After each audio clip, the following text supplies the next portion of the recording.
Hello everyone, welcome to Byjus Exam Prep IAS.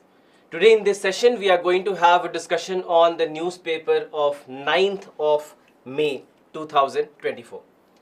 But before we begin, a quick announcement for every one of you who's preparing for IAS Examination 2025. We are going to conduct a workshop on 12th of May at 11 a.m. in the morning, and this is where I'll guide you with regards to everything that you need to start your preparation for 2025. So if you are somebody who's looking towards the preparation, this is going to be a must visit session for you. Now let's begin with the list of articles for today's news analysis. We have these three articles that we are going to have a detailed discussion upon. So first article that we have is how the Widal test clouds India's sense of its typhoid problem. So we'll discuss about typhoid, we'll discuss about what the issues are, and especially when it comes to the diagnosis of typhoid, where are we stuck. Then second article that we have is on your editorial page, a chance to settle a constitutional clash. Now this is a clash that we are speaking of between the fundamental rights and the DPSPs. So where the problems are, we'll try to understand that. And then the third article, India is now third largest producer of solar power. A very important aspect of our growth that we have seen in the sector of renewable energy. So we'll discuss about the various factors related to it. Then from the perspective of your prelims examination, there are these two articles that we are going to discuss. The first one, veg meal costs climbed 8% in April. So we'll discuss about the cost analysis and very important concept of thalinomics. And then AstraZeneca withdraws COVID-19 vaccine, something that we have been discussing in the quite some time now. And then and then in the revisited headline, there is this topic that we discussed about yesterday as well, where we discussed how Supreme Court is looking towards this problem of forest fires in Uttarakhand. So what exactly did Supreme Court say? We'll discuss about that in this article. So let's begin with the first article of the day, and this is how the Widal test clouds India's sense of its typhoid problem. Now before we go on to understand what the article says and the various things that have been discussed in this article, before that let's quickly have a brief overview of what is typhoid. Now typhoid fever, we know that it is an infectious disease and primarily it is caused by Salmonella typhi. The name of the bacteria is Salmonella typhi. So just remember the name, Salmonella, alright, Salmonella typhi. So this is the bacteria that causes typhoid. Now it is something that spreads through the ingestion of either contaminated food or contaminated water. And often we see that this is found in areas which have poor sanitation and hygiene practices. So that's why the sources can be either contaminated food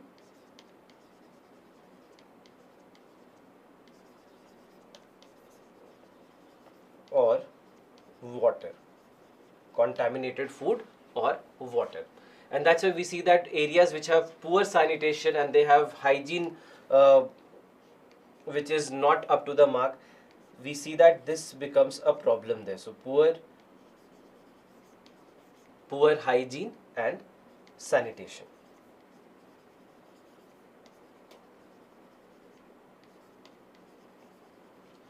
Now when it comes to this, what we see is that the bacteria will pass from the carriers or the people who are basically the infected individuals into the water supply or food chain, etc., and that results in the outbreaks of typhoid.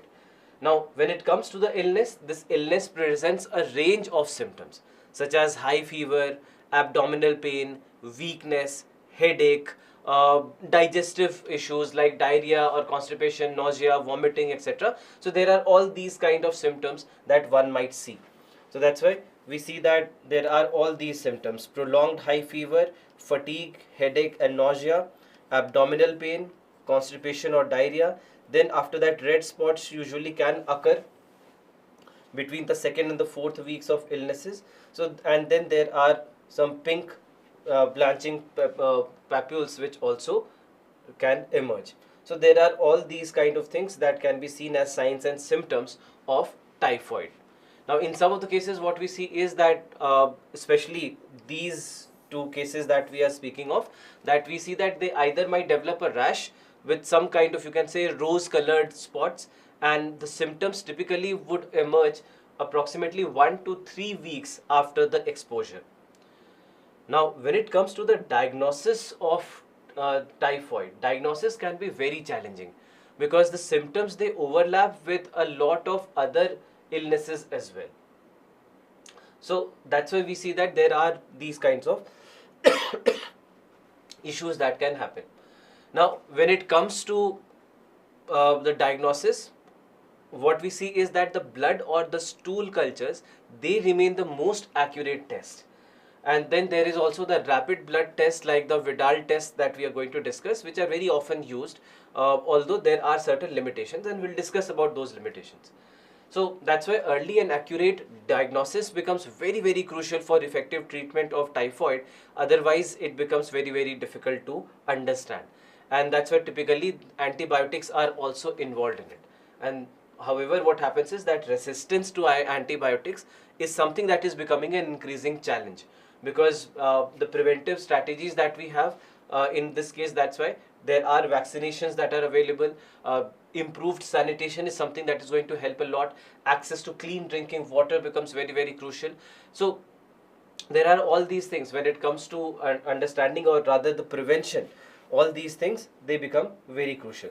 So for example, getting vaccinated, as we know that it is getting resistant to antibiotics, and we'll discuss about that aspect also in this article. And then washing hands, cleaning, sanitation, etc. becomes important. Then the infected people, they should avoid preparing or serving food to other people as well, because we know that food and water, they can be very, very important ways of transmission of typhoid. And that's why ultimately ensuring sanitation and clean drinking water becomes very, very essential. Now overall, when it comes to, that's why overall when it comes to proper hand hygiene and safe food preparation practices, they become very vital in reducing the disease's transmission.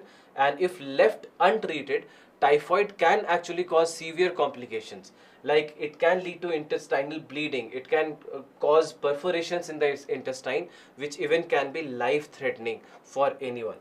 So that's why there are some of these important aspects of typhoid that one must know, and then only we can understand this disease better.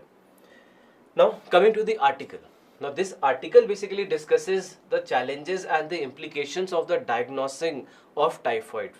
Now especially in India, particularly focusing on the limitations of the Widal test, which is something like a rapid blood test which was developed in the late 1800s. Now when it comes to typhoid fever, we know that it spreads through contaminated food and water, and that's why there are symptoms which are very similar to some of the other symptoms, symptoms like malaria, dengue, etc. Now these symptoms, we know that they are very common symptoms, as we discussed, like high fever or stomach pain, nausea, vomiting, rashes, etc. So now when it comes to this disease, this disease becomes very serious, because there are, when we look at the number of cases estimated, there are 9 million cases per annum, and almost 1 lakh deaths that globally happen only from typhoid. So that's why typhoid has to be understood well, because there are 9 million cases. 9 million cases per annum, and then at the same time we see that 1,10,000 deaths also have happened globally per annum. Now diagnosis of typhoid ideally involves isolating the bacteria from the blood or the bone marrow, but this is a method which can become impractical in many of the settings due to the demand of time and the demand of skill and the resources that we have. So for example, these testings that we are doing, these testings sometimes have to be done 2 weeks to 4 weeks of gap, in 2 or 4 weeks of gap. So that's a big gap, and we are saying that the patient, we cannot start medication of the patient until the third week, until the second week that we have able to diagnose this. So that is a basic problem. And the Widal test, widely which is used in India, it detects the antibodies against typhoid bacteria, but it is flawed because it is something that cannot be reliably used to distinguish between the current and the past infections, or even the cross reactivity that can happen with other diseases. And so that's why misinterpretation of the test, it can lead to some incorrect diagnosis as well. Then it can lead to incorrect treatments, and that's why it can also contribute to antimicrobial resistance. So that's why this is something that can become dangerous, because what happens is that it can lead to cross reactivity and baseline antibody presence. So that's why sometimes you may or may not get the correct diagnosis with the help of the Widal test. So that's why there are all these cases, there are problems that happen. So if, let's say, there is a misdiagnosis and wrong antibiotics are being given to the patient, then in that case it can lead to antimicrobial resistance. So that's why this article criticizes the Widal test for producing false positives and false negatives also sometimes. So false positives meaning that it has been misdiagnosed as typhoid when the patient was not actually suffering with typhoid, and sometimes false negatives, that it has ruled out presence of typhoid although the patient was actually suffering with typhoid. So there are both these possibilities with the Widal test, and that's why this leads to unnecessary antibiotic use, and then it also leads to financial burden on the patients, who sometimes resort to even selling their assets for ensuring the treatment based on a single test result.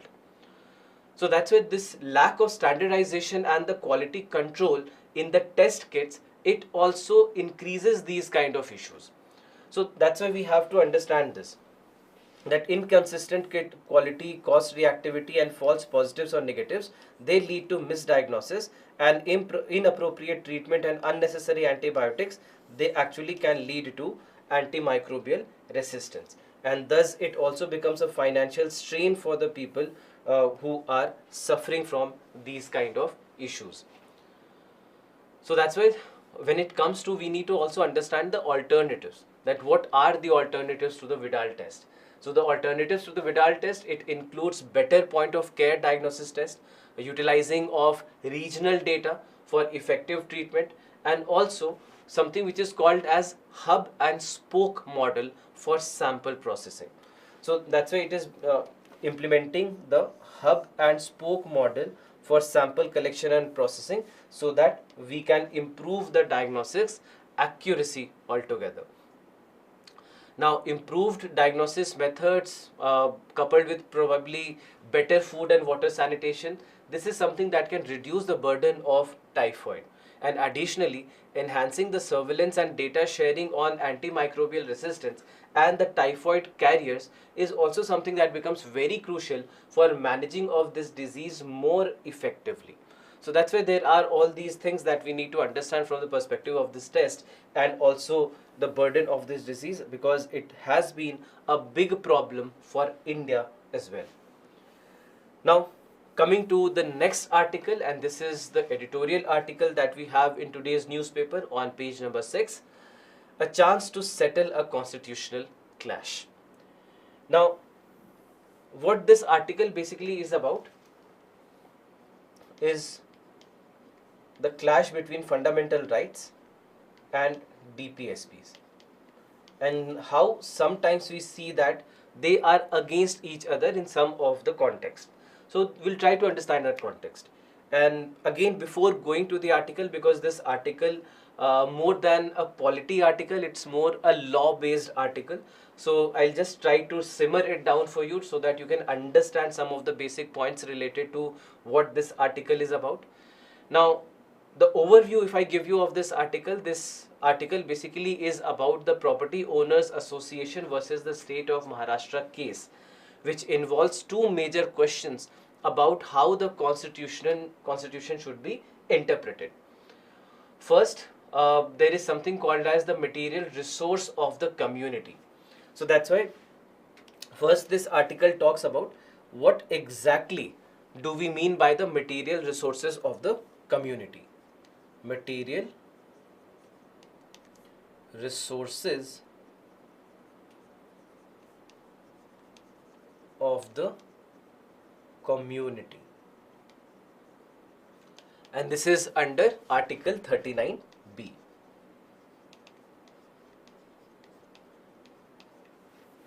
Alright, so understanding this phrase becomes very, very crucial, because this is something that affects how the government can manage and redistribute the resources. The second thing that has been discussed is about, should the laws enacted to fulfill Article 39B's goals be equitable, or goal of equitable resource distribution, be also shielded from the challenges which are based on the rights to equality and freedom. Basically, we are talking about Article 14 and Article 19. So that's why this is basically what we are saying, that when we are trying to enact the laws, so that we can fulfill Article 39B, which is talking about equitable resource distribution, should it be shielded from the fundamental rights, that is Article 14 and Article 19. So that is why we are saying this basically is about laws for Article 39B against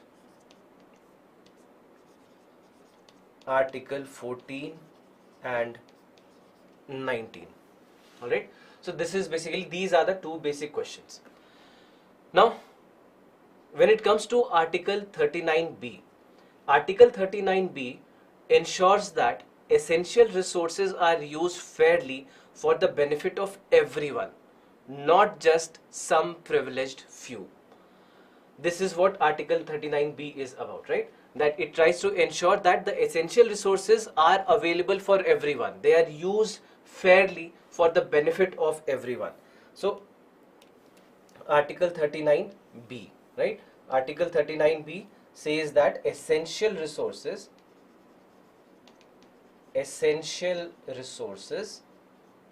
alright, essential resources, they are used, they are supposed to be used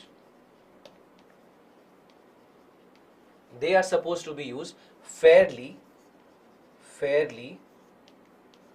to benefit everyone. Alright, to benefit everyone, not just some people or some privileged few people. And when it comes to Article 14, I'm sure you know Article 14 guarantees the right to equality before the law, and Article 19, it is something that protects the freedom, such as freedom to speech, freedom to profession, freedom to movement, etc. Right? So both of these, that's why Article 14 and 19, these are considered as fundamental rights. Now, when we look at the background of the conflict, the Indian Constitution, we know that it includes articles for fundamental rights in Part 3 of the Indian Constitution, and Directive Principles for State Policy, that is DPSP, in Part 4 of the Indian Constitution. Now, while fundamental rights are enforceable through the courts, the DPSPs, they serve as non-enforceable guidelines for the governments to shape their policies. Correct?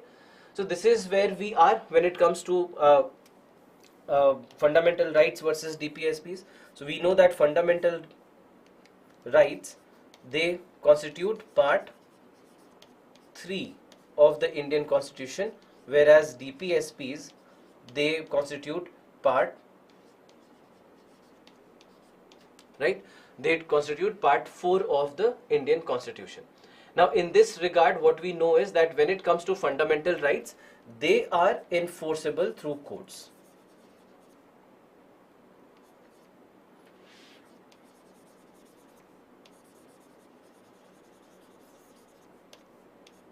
Correct? They are enforceable through courts. Whereas when it comes to DPSPs, they are non-enforceable guidelines.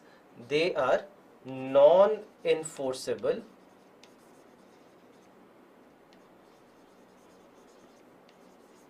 They are non-enforceable guidelines, all right? They are non-enforceable guidelines for the governments to make policies, correct?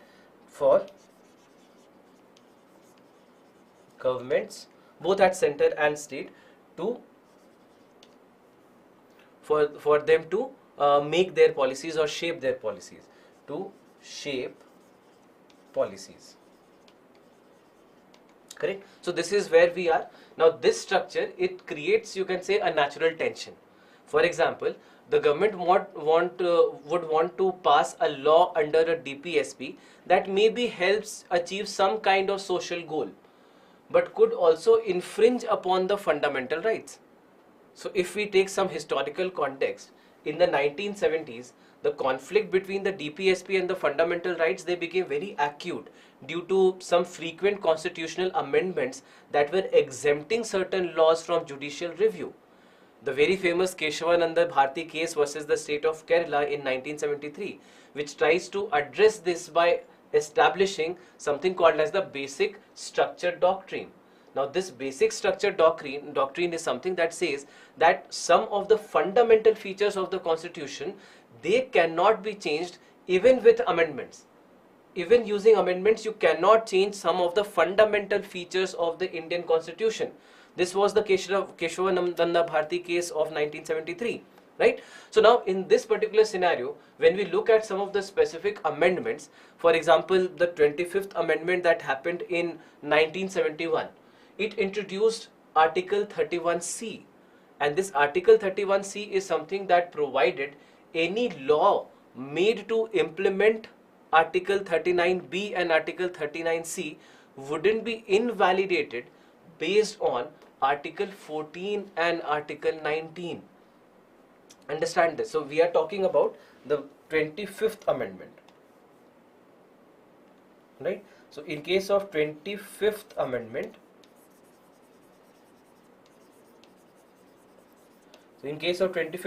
that happened in 1971, what it basically says is that it basically introduced Article 31C.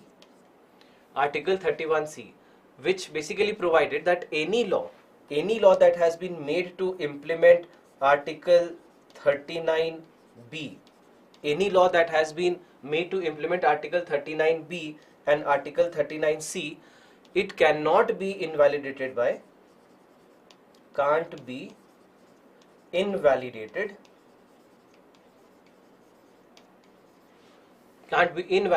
based on Article 14 and 19. So this is basically what it said. Now what we basically see after that is that there is the 42nd amendment, which happened in 1976, and it expanded Article 31C to include any law that are enacted to implement any DPSP. Now this is very, very crucial, that there was this 42nd amendment.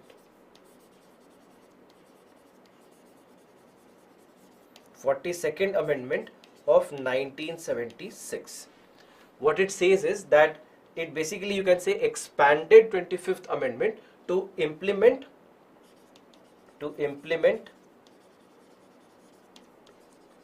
any DPSP.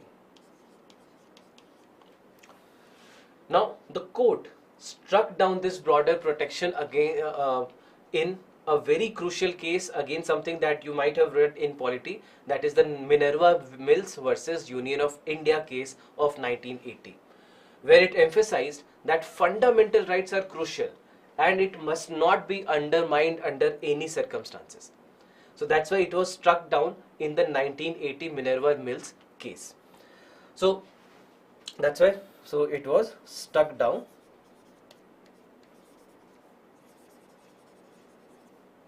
in 1980, the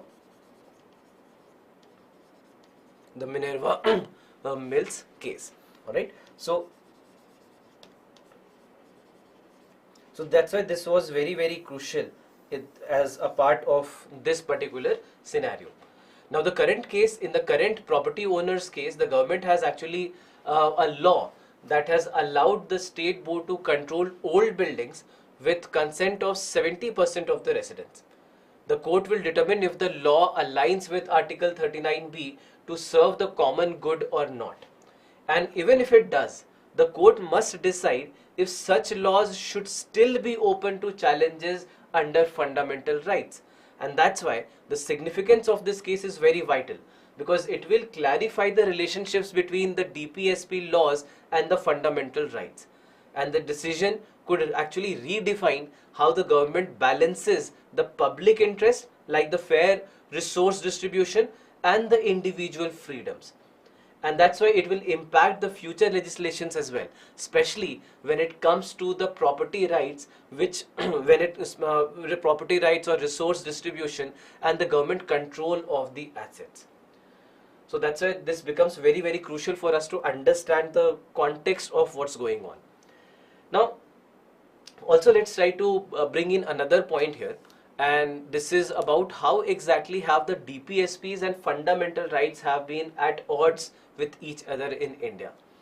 Now, that's why there are some of the things that I want to discuss again beyond the article, because the article has pointed out a lot of things and some of the stories that we just discussed here.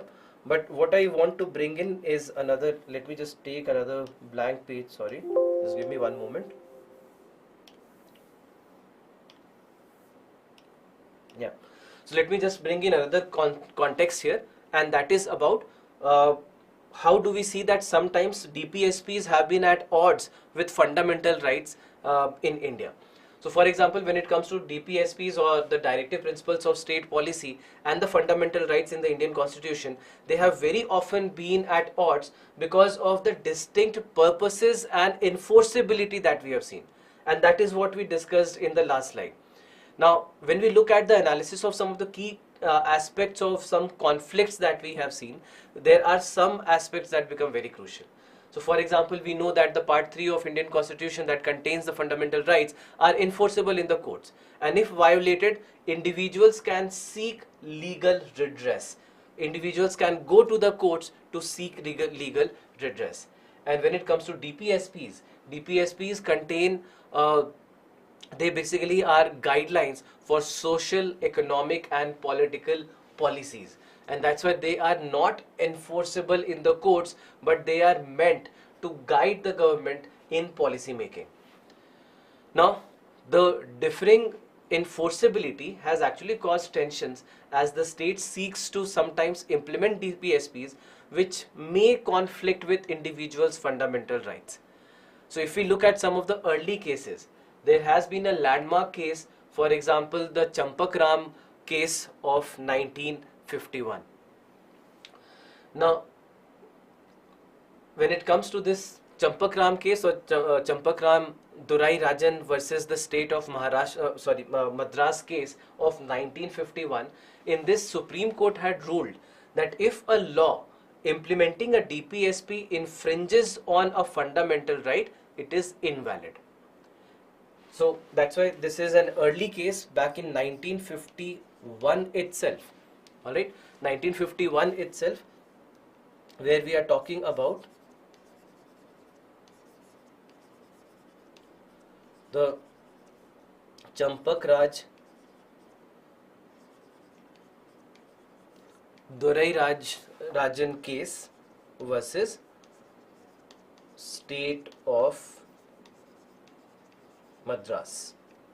In this case, what we saw was that the Supreme Court said that if there is any law implementing the DPSPs, if it infringes on any fundamental right, it would be invalid. That infringes fundamental rights is invalid. This is what the Supreme Court said. Now, this case emphasizes the precedence of fundamental rights over the DPSPs, right? Now, in this context, we see that in response, constitutional amendments, they tried to give priority to DPSPs in certain different situations. So for example, we see that the first amendment in 1951 added Article 31A to protect the land reform laws. And then the fourth amendment in 1955, it further shielded the laws related to the land reforms and the property acquisition.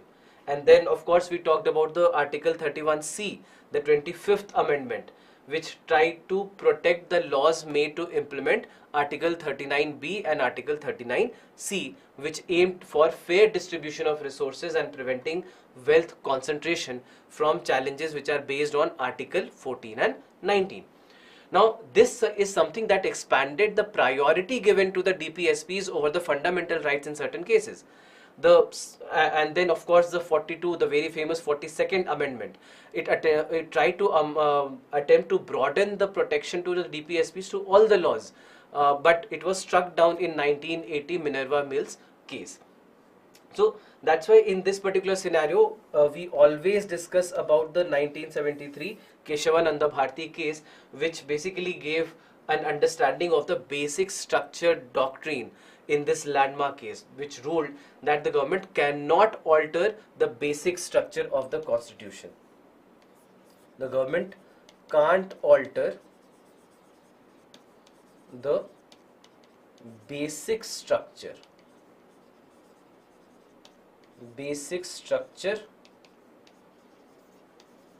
of the constitution.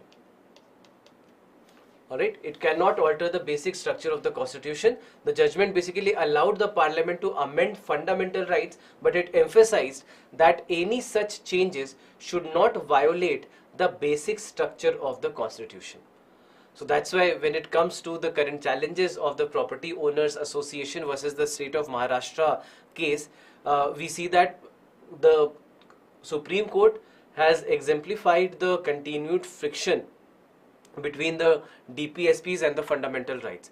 The court has to decide now whether the laws implementing the DPSPs can be challenged based on the fundamental rights violations, and that's why it becomes very, very crucial for the future legislations as well.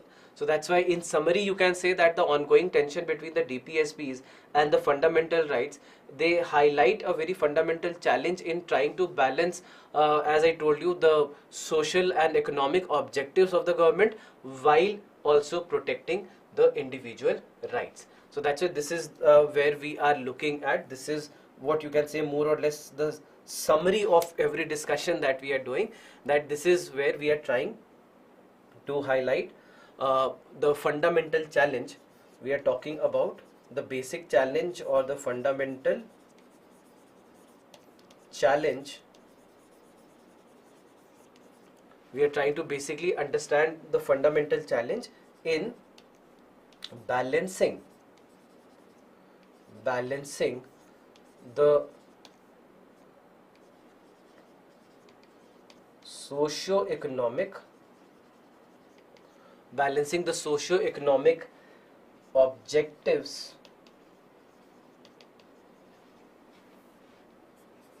of a government,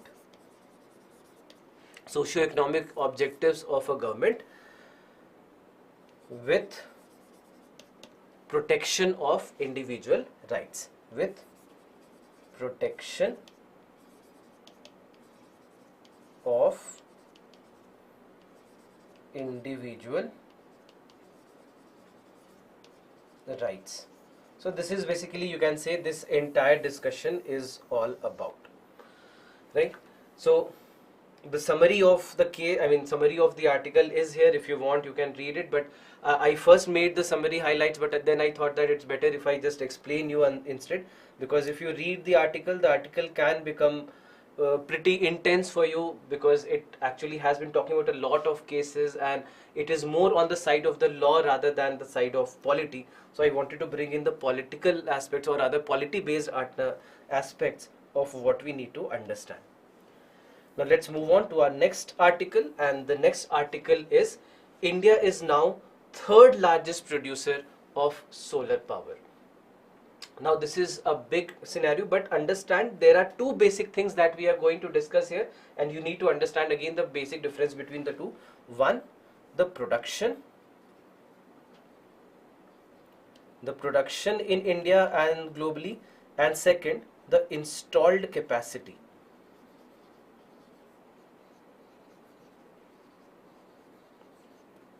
Alright, so the difference between production and installed capacity. First thing, what is installed capacity? Installed capacity is what the maximum capacity of any energy plant could be. So for example, let's say you have a solar energy power plant, or you have a coal-fired thermal power plant, and this power plant has a total capacity of 10 megawatt, that under ideal conditions, under perfect conditions, it can produce a total of 10 megawatt. But the actual production might be very less. The actual production could be just maybe 3 megawatt or 2 megawatt. So it's just 20 to 30% of the maximum capacity. So this maximum capacity is what we call as the installed capacity, and the actual production can be lower than that. So that's why always understand the basic difference between these two things. One, what is the total production of any given power plant versus what is the capacity or the installed capacity of the power plant. And whenever we talk about targets, when we talk about India has this target or that target or this much target or that much target, that target, when we talk about, that target basically is in terms of installed capacity. We always talk about the targets in terms of installed capacity. So when we say that we are targeting that India should have 280 gigawatt by 2030. So that 280 gigawatt by 2030 is supposed to be the installed capacity of India in terms of solar energy. Similarly, when we say 30 gigawatt with biofuels, so it is supposed to be the installed capacity of 30 gigawatt by 2030. Alright, so always just remember that essentially when we talk about the targets, it's in terms of installed capacity. Now coming to the article now. In 2023, India surpassed Japan to become the third largest global producer of solar energy, according to a recent report by International Energy Analytics from Ember. So Ember basically came out with this report, and according to this, India now is the third largest solar power producer. Remember, we are talking about production here. In 2023, where we generated 113 billion units of solar energy, surpassing Japan's 110 billion units. Now, despite India's achievement in terms of total installed power capacity, including both renewable and non-renewable sources, India ranks 5th globally at a total of 73 gigawatt. While when it comes to Japan, Japan is at the 3rd place with 83 gigawatt. So right now we rank 5th globally with 73 gigawatt, behind Japan, which has 83 gigawatt. This is the basic difference between the installed capacity and the actual production. Now when we say 5th globally, who are the 4? We have China, we have US, we have Japan, we have Germany, and then we have India. So, alright, so this is the precedence. Now this discrepancy is basically due to the variance in actual production versus the installed capacity, and this is something that can fluctuate due to the local demands and the circumstances. So for example, Niti Aayog had reported that by May 2024, that is this month, the solar energy is constituting 18% of India's total installed capacity of 442 gigawatt, but it accounted for only 6.66% of country's actual energy generation. This is something that highlights the gap between the potential and the realized production. So that's why it is very, very important that solar energy constitutes 18% of total installed capacity, but only 6.6% of actual production. So that is why I told you that installed capacity can be huge, but the actual production can be very less. So that's why we are saying that capacity wise, installed capacity wise, solar energy is 18% of India's total capacity, but production wise it is only 6.66%, meaning that in this scenario what is happening, that coal and petroleum are taking a bigger cut than they should.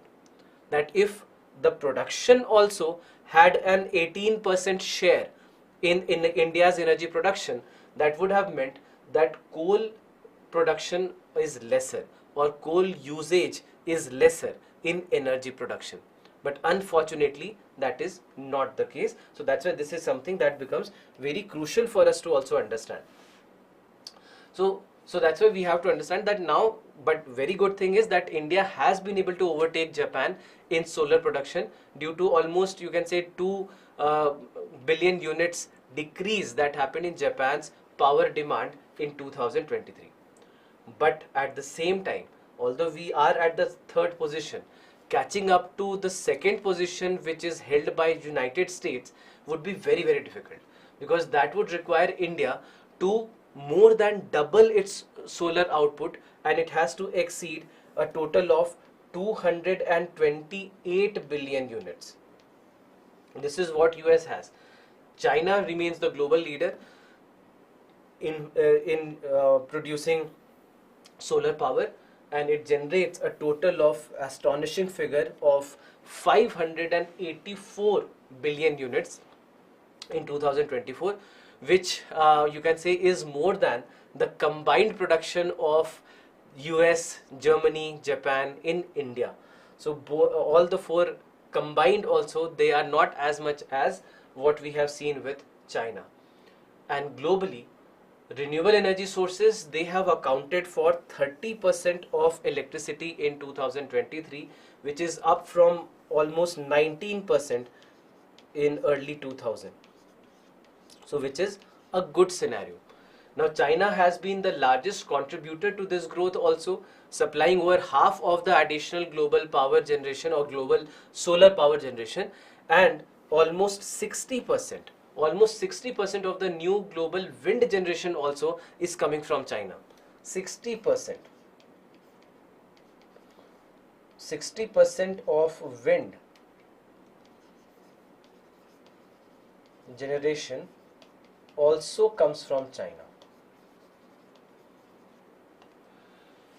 And if we include the nuclear energy aspects as well, nearly 40% of world's electricity today, it comes from low carbon sources like all of these, whether solar energy, wind energy, biofuels, or even nuclear energy, hydroelectricity, etc. So all these combined, we see that the world generates almost 40% of global electricity from low carbon resources. And this is where the Ember also has predicted that there will be a decline in the fossil fuel energy production beginning 2024. And it has suggested that 2023, that fossil fuel production may have peaked in 2023, and 2024 onwards there will be a decrease. So that's why this is something that is very, very crucial, and it was also emphasized by Ember's Global Insight Director that the rapid acceleration of solar energy, it signifies the arrival of the renewable energy future in the world. So that is something which is very, very crucial, that the renewable energy future is already here, is what has been articulated by the director. So that's why it's a good, you can say, step in the direction, in a positive direction, and this is something that becomes very crucial for you from examination perspective also. Now coming to the prelims based articles for the day, the very first article is veg meal costs climbed 8% in April.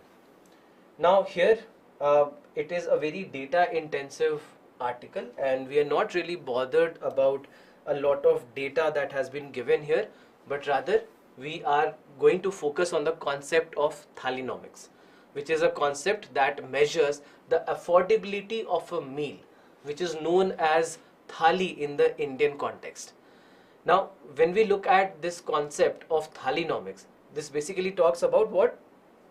The affordability of a meal, or you can say a thali.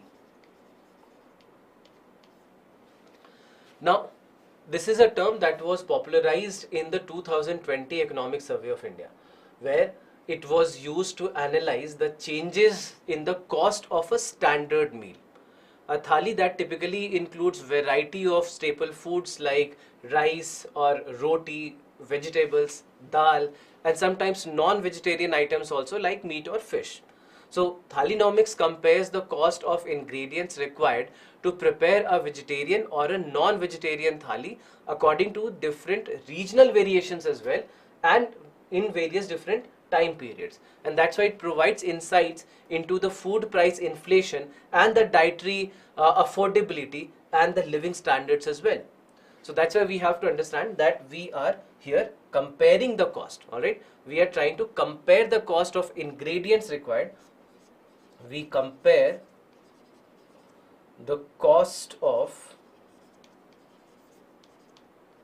ingredients required,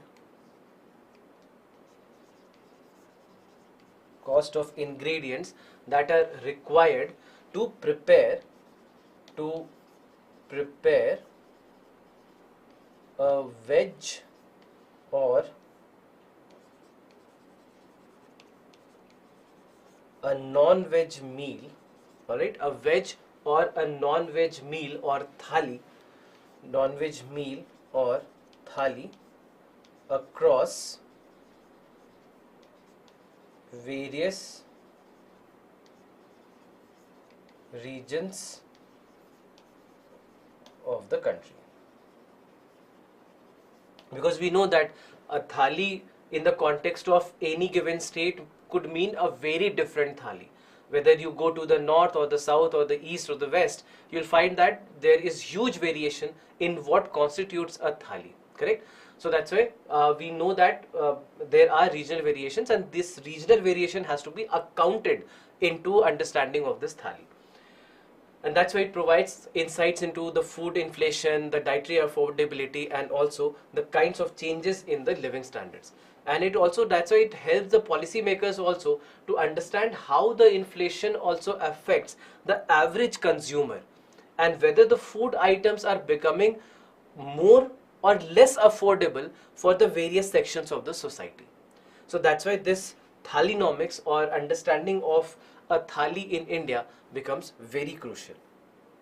So that's why what the article says is that vegetarian meal cost has increased by 8% year on year in April, from 7% in February and March, and the inflation has been driven by prices of onion, tomato and potato, three of the most staple vegetables that we have in our meals, and that is what has led to the increase in the prices or the food inflation.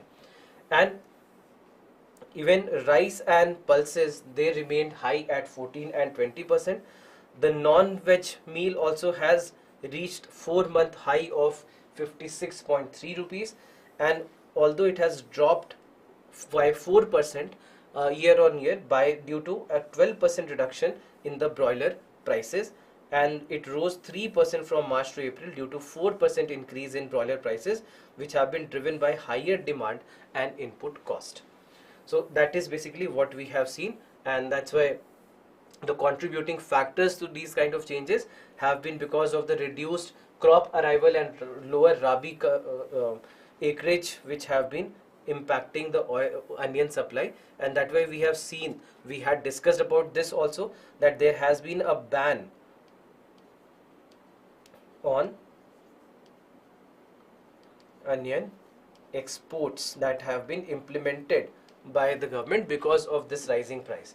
And potato crops, they damaged in West Bengal, which also has affected the prices, and the reduced prices for cumin, chili and vegetable oil, it has helped in containing the vegetarian meal inflation. So that is basically where we are. But remember that more than all this data that I am talking about in the context of this article, the concept of thalinomics is what's more important. Now coming to the second article, this is about AstraZeneca. AstraZeneca withdraws COVID-19 vaccine. Now AstraZeneca, the UK-based pharmaceutical company, it has begun a global withdrawal of the COVID-19 vaccine, which was distributed in India, as we know as Covishield in India, with its partnership with the Serum Institute of India. Right now, this decision basically has come shortly after the company acknowledged that there is a rare side effect of this vaccine, including blood clotting and sometimes lowered platelet counts. Now, this withdrawal is primarily due to the surplus of updated vaccine available after the pandemic, and this is something that which has also reduced the demand for AstraZeneca vaccine globally.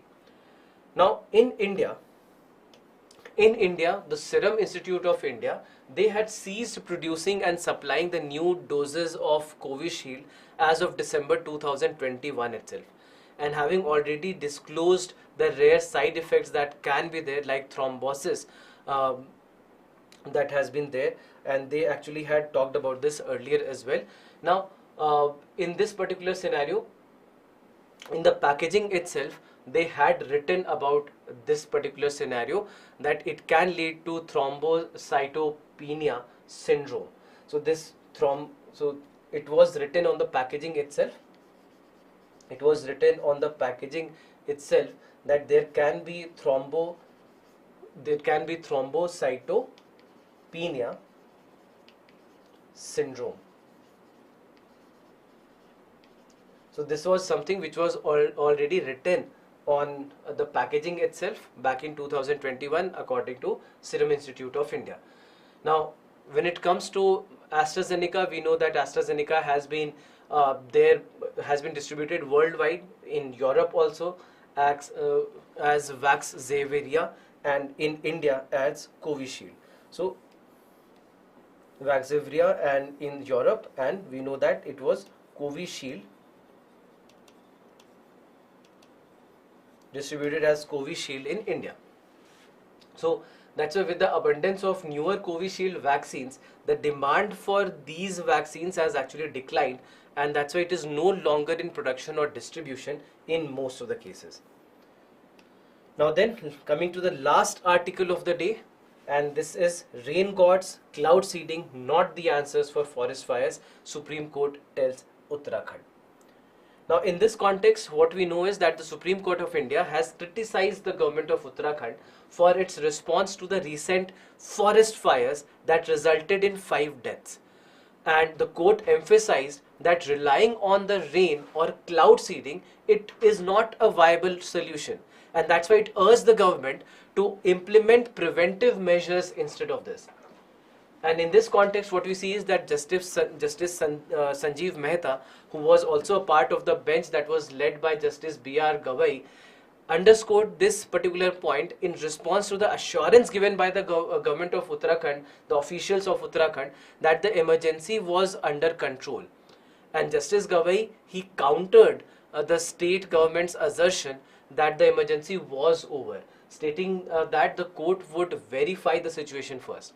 And during the proceedings, the Uttarakhand officials, they downplayed the severity of the situation, noting that the forest fires occur globally, and that the region experiences a peak in fire incidents every 4 years. So these kind of things were said. Now, we know that since November 2023, Uttarakhand has reported a total incidences of approximately 400 forest fires. And that's why the court has now again scheduled a detailed hearing for today, Wednesday. So we have to see where exactly the things go and what are the things that come out of this hearing.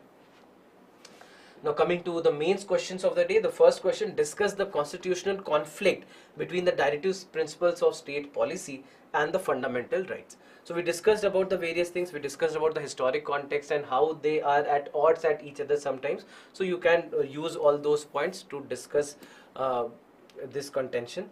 And then the second question: India recently became the world's 3rd largest producer of solar power, marking a significant milestone in the nation's renewable energy sector. Discuss the challenges and opportunities this presents for India's energy transition. How can India bridge the gap between installed capacity and actual solar energy production to sustain its growth and ensure energy security?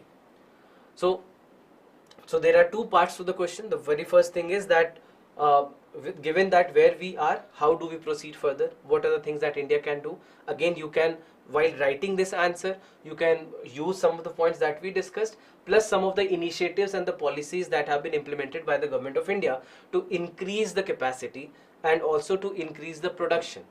And these are the things that can be discussed in this particular answer. Right, so with this we come to the end of today's discussion. I hope that this discussion was helpful for you and for your examination. With this, I'll take your leave. Thank you very much for being here.